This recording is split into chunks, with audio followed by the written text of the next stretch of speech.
দিনাজপুর সদর ও বিরামপুর সেটেলমেন্ট অফিসে দুদকের অভিযান। বিস্তারিত থাকছে দিনাজপুর থেকে মোহাম্মদ ফয়জার রহমানের প্রতিবেদনে।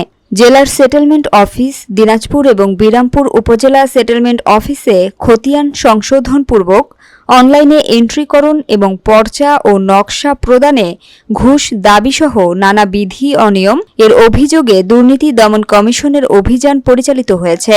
আজ সকাল 11টায় এই অভিযান পরিচালনা করেন দুর্নীতি দমন কমিশন দিনাজপুর কার্যালয়ের সহকারী পরিচালক খায়রুল বাশার সহ 4 সদস্যের একটি টিম।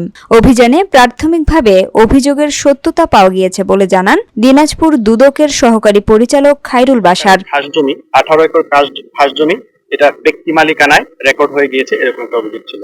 তো অভিযোগের প্রেক্ষিতে আমরা আজকে যখন সকালে এসে এনফোর্সমেন্ট অভিযান শুরু করি, ওখানে আমরা দালালের দৌরাত্মের একটা অভিযোগ ছিল। এই অভিযোগে আমরা সত্যতা পেয়েছি। এখানে আমরা একজন দালালের উপস্থিতি এখানে দেখি এবং তার বক্তব্য অনুযায়ী এখানে আরো অনেক দালালি এখানে মোটামুটি বিভিন্ন সময় কাজ করে এবং তারা বিভিন্ন সেবা গ্রহীতার কাছ থেকে টাকা নিয়ে এই অফিসের লোকজনের যোগসাজশে তারা রেকর্ড সংগ্রহ করে দিয়ে থাকে এবং রেকর্ডের যেটা আমরা দেখলাম যে খতিয়ান সংগ্রহ করার ক্ষেত্রে বা পর্চা সংগ্রহ করার ক্ষেত্রে ওনাদের বক্তব্য অনুযায়ী, সেটেলমেন্ট অফিসের লোকেদের বক্তব্য অনুযায়ী মূলত 100 টাকা সরকারি ফি।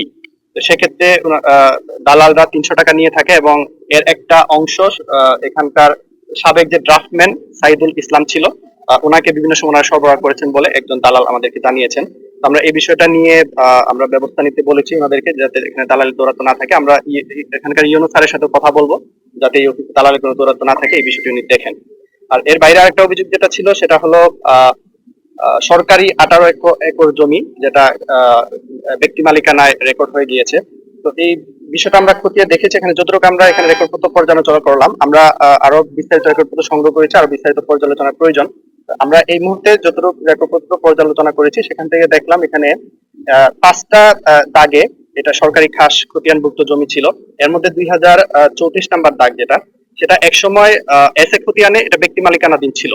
তো ব্যক্তি মালিকানাধীন এই এসএ খতিয়ানের জমিটা পরবর্তীতে সরকারি খাস খতিয়ানভুক্ত হয়, সম্ভবত এটা লাওয়ারিশ হওয়াতে, এটা মালিকানা কেউ ক্লেম না করার কারণে। তো পরবর্তীতে এসে আবার এটা আপত্তি হয়। আপত্তির প্রেক্ষিতে 2008 সালে এটা আবার ব্যক্তি মালিকানায় রেকর্ড হয়। তো এটা গেল আপনার একটা দাগের বিষয়। আর এখানে আরো 4টা দাগের সম্পত্তি যেগুলো সরকারি খাস খতিয়ানভুক্ত ছিল, মূলত অর্পিত সম্পত্তি হিসেবে। দাগ নাম্বার গুলো হলো 547, 548, 549 এবং 561। 2006 সালে যে মাঠ পর্চা হয়, এই মাঠ পর্চায় মূলত তারা যেটা দাবি করেন, যারা আমিনরা মাঠ পর্চা করেছেন, এখানে অনুপস্থিত ছিল, কেউ মালিকানা দাবি করেন নাই।